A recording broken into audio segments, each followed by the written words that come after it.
तो मैं लेकर आया हूँ नया एपिसोड। चलो देखते हैं कि इस एपिसोड में क्या होता है। हम देखते हैं ज़ूफेन को, जो कि हाथ वो अटैक किया होता है जहाँ पे अपना सिक्स्थ प्रिंस सोच रहा होता है। वो भाई सच में ट्विन ड्रैगन मिट्स का अनक्राउड किंग बनने के लायक है ये तो बिल्कुल। तभी ज़ूफेन बोलता है उसको, जल्दी करो प्रिंस, मुझे क्राउन प्रिंस के स्टेट पे ले चलो, वक्त नहीं है, बस एक ही उम्मीद है, जो चीज मैं ढूंढ रहा हूँ ना वो मुझे जरूर मिले। प्रिंस बोलता है ऐसी कोई बात नहीं है यार, मैं तुमको लेके चल दूंगा। जहाँ पे एल्डर्स लोग सोच रहे होते हैं अपने मन में, अरे यार अपना प्रिंस तो बिल्कुल सही था, ये बंदा एक पंच में ही ईस्टर रेल्म का एक्सपर्ट को भी खत्म कर देता है। अच्छा हुआ मैंने इससे पहले फाइट नहीं की, मेरा तो कवर नहीं तो इधर खुद जाता। तभी हम देखते हैं जो सरपेंट मरा होता है वो ऊपर आता है और बोलता है, एक में फिर आ गया, तूने मेरी फिजिकल बॉडी को फिर से तबाह कर दिया। और हमको लगता है कि इसका तो बहुत दर्द हो रहा है। और आगे बोलता है, याद रख ये बुड्ढा तुझे जिंदा नहीं छोड़ेगा, तेरा कब्र तो मैं इधर ही खोदूंगा। बाकी लोग एल्डर देख के शौक हो जाते हैं और बोलते हैं, अरे नहीं यार, ये एल्डर स्नेक की सोल है, रेडियन स्टेज का बंदा कितना भी स्ट्रॉन्ग है, तेरे उनकी सोल को सामने तो कुछ भी नहीं है। अब लगता है इस बार हमारा तो टेंट फिश होने वाला है। तो स्नेक अपने जूफेन को गाली देता है, बोलता है, अबे कुत्ते, तूने मेरी बॉडी को 2 बार डिस्ट्रॉय कर दिया, पर दोनों बार स्नीक अटैक था। अब बता, तेरे जैसे रेडियन स्टेज का बंदा मेरी सोल को क्या बिगाड़ पाएगा। तभी देखता है जूफेन तो उसको पूरा पकड़ ही लेता है टेटुआ। अब समझ में आता है कि बहुत कुछ बिगाड़ लेगा और हम देखते हैं कि वो पगला जाता है, सोचता है आखिर ये कैसे मुझे पकड़ लिया। तभी जूफेन हंसता है और बोलता है, जैसा कहते हैं ना, जो खुद मौत को नहीं बुलाता वो इतनी आसानी से मरता नहीं है। तुम्हारी सोल तो पहले ही बचकर निकल गई थी, तो फिर वापस क्यों आई। अब जो होगा वो तुम्हें खुद ही चिंता करनी पड़ेगी, और वो होगी तुम्हारी मौत, जो कि तुमने खुद लेकर आया है।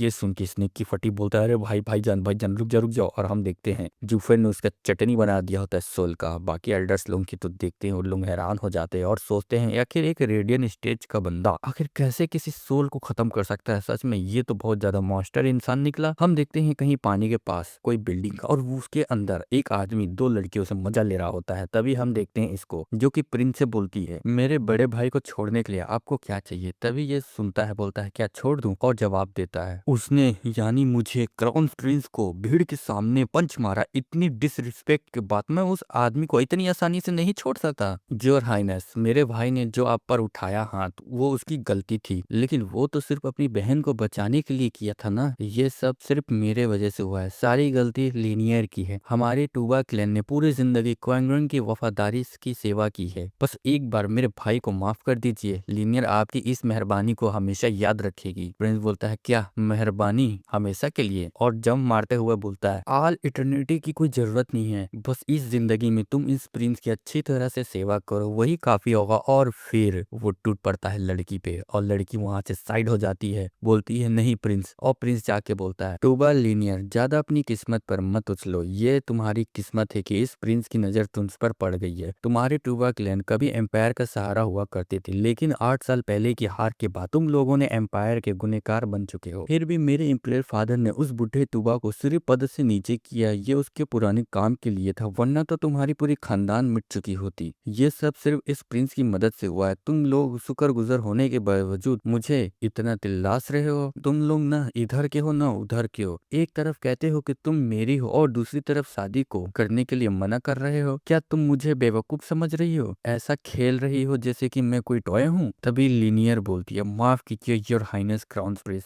तभी प्रिंस बोलता है, मुझे तुम्हारी माफी नहीं चाहिए, सिर्फ तुम चाहिए। इतना बोलते वो पास आ रहा होता है। तभी लीनियर उसको रोक दिए, बोलती है, नहीं प्रिंस ऐसा मत करिए, और बस हल्का सा टच करती है, जिससे उसके हल्के से टच में इतना पावर होता है कि वो पीछे आके टकराता है और काफी गुस्सा में हो जाता है। लीनियर माफी मांगती है, बोलती है, अब मुझे माफ कर दीजिए। तभी प्रिंस बोलता है, तो मार दो और फिर माफी मांगो, तुम मेरी ऑफिशियली बन चुकी हो, उन आम लड़कियों जैसी नहीं हो। लेकिन इतने 8 सालों में न शादी हुई और ना ही प्रिंस ने तुम्हारा हाथ तक पकड़ा। उस दिन मैं सिर्फ तुम्हारे करीब आना चाहता था, लेकिन तुम्हारे भाई ने मुझ पर हाथ उठा दिया और आज तुम फिर से वैसे ही बिहेव कर रही हो। याद रखो तुम इस क्राउन प्रिंस की हो, क्या मैं कुछ जबरदस्ती किसी आम लड़की को छीन रहा हूँ। लीनियर बोल के, नहीं योर हाइनेस प्लीज मेरी बात सुनिए। लेकिन योर हाइनेस तो लगता है उसका बात सुनने को ही रेडी नहीं है और बोलता है, टूबा मैं तुम्हें मार दूंगा करके। तभी हम देखते हैं उसका भाई आ जाता है सोल्जर्स के साथ में, जो कि उनको पकड़े होते हैं। और इसका चैप्टर बस इतना ही था। अब नेक्स्ट चैप्टर कल आएगा।